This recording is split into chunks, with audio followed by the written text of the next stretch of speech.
Hi, welcome to the bonus content between the Rivals of Ixlan pre-release and actual pre-release. We have a couple recaps, some sealed deck builds, but first we have with me here now Melissa DeTora, who worked on Rivals of Ixlan for Wizards of the Coast, and we're gonna talk about a bit of that. What actually was your role in working on this particular set? Okay, so two things. Okay. One, I was on the set design team, and two, I was on the FFL team. So for those who don't know, FFL stands for Future League, which is our playtesting league for Future Standard.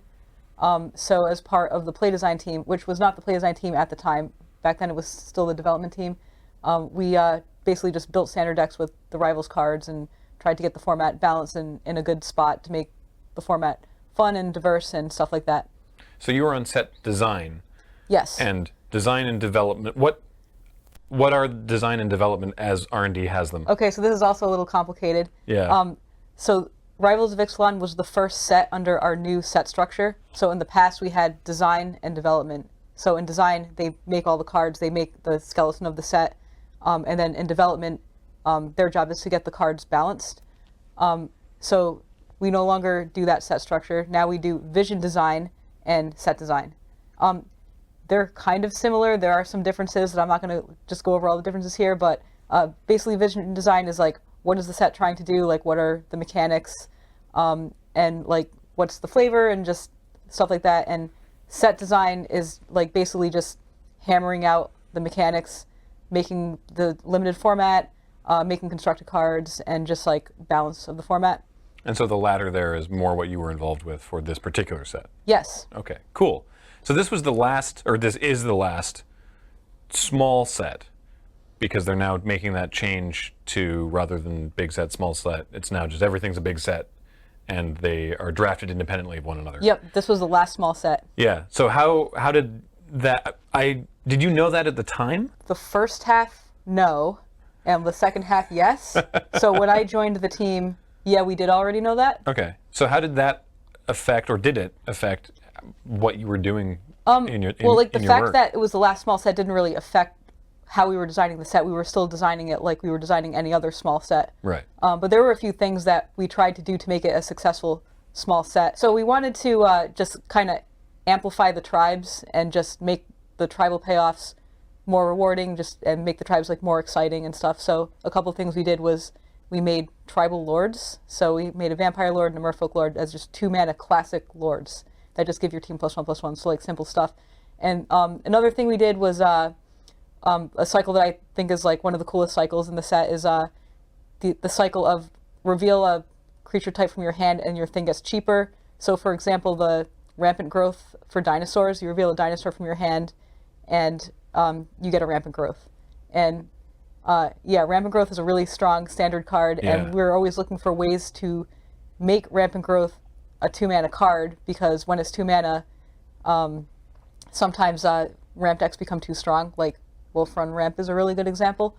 And this was a way that we did that. So we have your Rampant Growth, but to do that you have to play dinosaurs. Right. Yep. And then obviously the Silver Guild Adept reprint was kind of the reason why we decided to make the cycle, because we wanted to reprint this card. It was actually in the file right from the start. And like our lead, Ben Hayes, when he saw the card, he was like, oh, this is cool. Let's make all 5 of them, you know? Like, what can we do with those, you know? And then we made the 1-mana 2/2 pirate, reveal a pirate, and you get it for 1 mana. Otherwise, it costs 4 mana, and, you know, stuff like that. And then another mechanic that we wanted to just push more was Enrage. So in Ixalan, the payoffs weren't really great. Like, you can do things like gain life, or like just things that didn't really affect the board at common. And the reason for that was mostly for complexity, but in Rivals we wanted to just give you a little bit more for Enrage, at common especially. So the 2 common payoffs are the 4/4 dinosaur that when you Enrage make a 1/1 sapperling, and the red creature that when you Enrage deal 5 damage to a creature. Yep, so those are like great payoffs, and there's even more stuff to help damage your own creatures, like the aura that damages your creature and gives it +3/+0. So it's just like, make a giant threat, and also you get your Enrage trigger, you know, stuff like that. So you took the set as an opportunity to explore new design space and greater complexity in some of the existing mechanics. And then you added the new mechanic of Ascend, or the City's Blessing, Ascend, which gets you the City's Blessing. What was it like designing that particular mechanic? We wanted something new, but we also, we were trying to keep complexity reasonable, because I feel like in Kaladesh and Amonkhet it was just like a little too much. The Ascend mechanic, it's just like, it's a straightforward, intuitive mechanic. It's just have 10 permanents, you get to do the thing. But it's deep enough where we can do a lot with it. So we have it on instants and sorceries, where it's just you get an instant or a sorcery, like a small effect, and if you have the City's Blessing, you get a larger effect. And then we have creatures with static abilities, and we have creatures that are just like vanilla creatures, but if you have the City's Blessing, you get like a really cool trigger, like Twilight Prophet, for example. So there's just a lot of stuff you can do with it, but it's just a simple mechanic and just an easy thing to understand. And something that you mentioned on the stream for, I guess, consistency of the limited format as a whole, there's some reprints from Ixalan in Rivals of Ixlan. For small sets, you're still drafting the large set, and it's just kind of weird because you need these staple effects, but you have to make different cards. So we wanted to like not make too many different cards. Like one example that I have is Sailor of Means.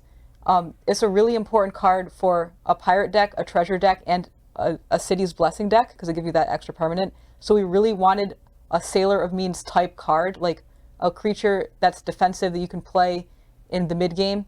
And it's like, wow, Sailor of Means is the perfect card we want for the limited format. Too bad it's an Ixalan. But wait, what if we just reprint it? You know, like right. It's not like hurting anyone. It doesn't look weird to just have, like, let's say that we made a 2/4 for 4 mana that did the same thing. They're so similar, you know? So we decided to try this for small sets going forward, although they're no longer going forward. But this was a thing that we wanted to start doing for small sets, was just to reprint staple commons. So we went with the Sailor of Means, Colossal Dreadmaw, because the dinosaur deck just wants a big top-end fatty. 6/6 trampler, right. Yeah. And then like a white deck, white aggro wants the 3/1 raptor guy. Yeah.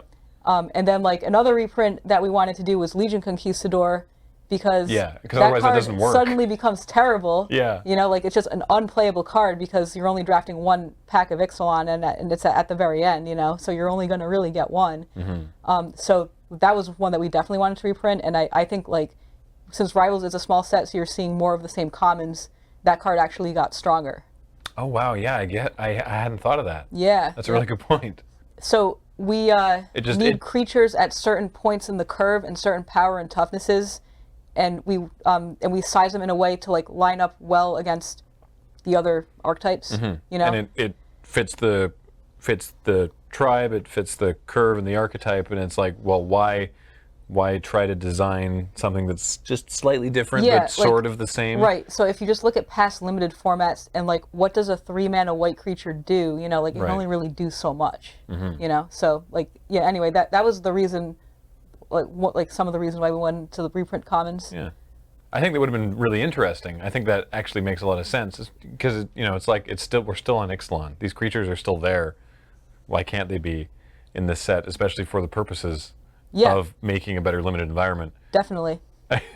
it's just funny that it's like ended up not being relevant because now there's no more small sets. But I would have liked to see that happen. Yeah, it would have been interesting because like this was an experiment. Like we've never reprinted a card in a small set that was in the large set, you know? Yeah. So it would have been interesting to see like what the reception is and if it worked. And like we're not making small sets anymore, so it's irrelevant now. But anyway, I'm happy with all the reprints. Can you talk at all about any of the specific cards in the set, like some of the splashy ones, like WotC? Yeah, sure.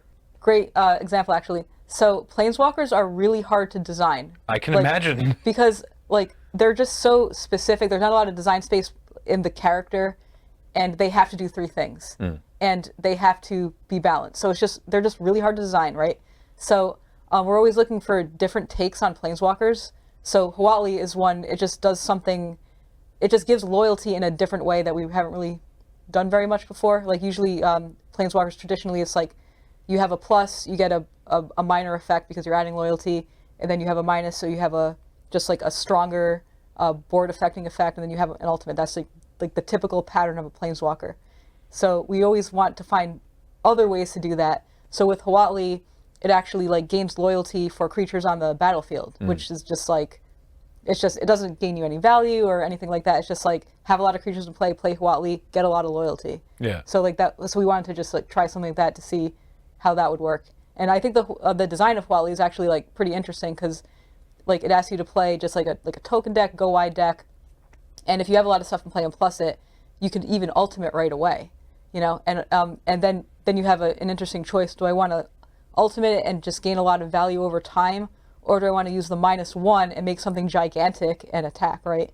So it's just like makes for just interesting deck building. Yeah, we were watching the game during the pre-release where Evan had Huatli and was like, all right, I'm going to ultimate Huatli and get the emblem. Huatli's now down on 7 loyalty. It was like, you ultimated a Planeswalker in Limited and they still have 7 loyalty. Yeah. Yeah. Well, he was making like 2 saplings a turn or something really, really silly. Yeah, like imagine this card with Anointed Procession or something, right? Like, like just make 1,000,000 tokens and let's say that you have a way to give something trample, Appeal Authority, that card, right? So you just have 1,000,000 tokens. It's turn 5, right? You play your Huatli, and then with your other mana, you make something gigantic and trample, and then you use Huatli to make it even more gigantic, and then attack with a large trampler, something like that. Yep, yeah, you can just do things like that. Yeah, I liked also, speaking of mythics, the Phoenix, which you played in the pre-release as well, because there have been a variety of Phoenixes over the years in Magic, and they all have sort of different ways of coming back from death. And this is a totally unique. Yeah, that's the thing with Phoenixes. They always are red flyers that come back. So yeah, this is just another take on a red flyer that comes back. Like usually Phoenixes are just like, they come back from the graveyard and they're attacking, like they're super aggressive. But this one's more of a defensive one because it's like a really good blocker, and your opponent needs 2 removal spells to remove it permanently, and like you can just have it sit there and block, and you'll just get it back every turn. Yeah. It's also a pretty good attacker too. Yeah. It is a 4/3 flyer. While we're talking about big splashy cards, there's the cycle of the elder dinosaurs getting that elder subtype back in there. Do you want to talk about any of those? Yeah, sure. Yeah, so the Elder Dinosaurs were just meant to be just cool, splashy cards. Maybe people will want to play dinosaurs in Commander. I don't know. But yeah, a few of them that like I worked on was one is Nezahal, the blue one. So that card was designed to be a control finisher. Basically, like when we're playtesting Standard, sometimes our decks have holes, and we have to try and figure out what the deck is missing, and we design cards to like fill that hole. And one of them was like, hey, our control decks are missing control finishers. You know, like we have Torrential Gear Hulk, but nothing to go over the top of that. So one of the cards that we wanted to make was Nezahal. So obviously it can't be countered, so it's already getting through counter spells, and it's also really hard to remove. So as long as you have cards in hand, this thing, you just can't get it off the board. And also, like if the opponent tries to kill it, you get to draw cards, so like it kind of like fuels itself in a way, you know? So like the opponent can remove it, but they have to usually spend a lot of stuff on it. And it's pretty big. That exact scenario worked out pretty well for me in the pre-release. Yeah, so also another Elder Dinosaur that I think is really cool is Tetsamok, the black one. Yeah, so it's really mana intensive, but it's just like super cool. It's just for a black mana, you get to put a prey counter on something. I call them dinosaur counters. It's pretty fun to go like tap black mana, put a dinosaur counter on your thing, showing them a dinosaur. And then once you have 6 mana, you can just play it and kill everything that has those dinosaur counters. So it's a super fun card. Marking them for extinction. Yeah, basically, yeah. You don't have to go through all 5, but there's a really big green one. I'm a fan of big green. Green creatures. So the green one is kind of crazy. You can play that guy super early if you have a board. It's kind of like win more. You know, you have all this stuff in play, then you go like 2 mana, 12/12. So you can live the dream and play that guy super early, but like I'm not totally sure how. Like what can you do in Standard? Like you can go turn 2 mana creature, turn 3 big guy, maybe that on turn 4. I would like to do that. I would like to live in that world.